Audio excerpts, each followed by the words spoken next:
सलीम अख्तर रोटी मिल जाती है। पैर मेरा खराब है, रोटी मिल जाती है। हाँ कुदरत वालों ही सारा पट्ठे जड़े खिंचे गए हुए, मैं टुरन से भी परेशान हाँ। नहीं ना फिर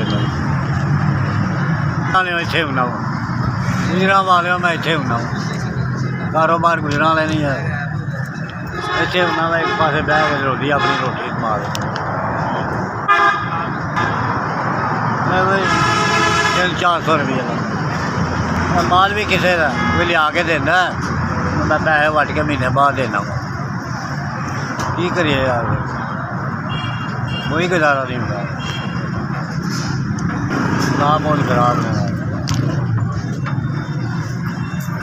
बीवी फौत हो गई है, कोई बच्चा जरा पढ़ रहा इतने ही देते भाई रोजी कमा के 100-150 करके उन्हें खर्चा चलाना।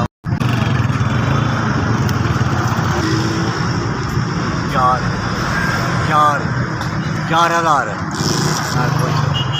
खुश हाँ बहुत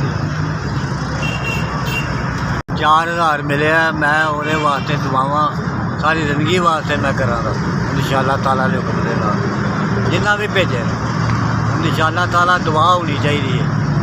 अल्लाह उन्होंने जिंदगी देवे जिन्हें मेरे को 4,000 रुपया भेजा, जिन्होंने मैं 4,000 रुपया भेजा उन्होंने बच्चों की खैर खरीद करे जोड़े सानू 4,000 रुपया भेजा है बच्चों की उन्होंने भी खैर खरीद नाल जिंदगी दुआ है इंशाअल्लाह ताला उन्हें तुसा मदद की है। मैं बड़ा शुक्रगुजार इंशाअल्लाह ताला।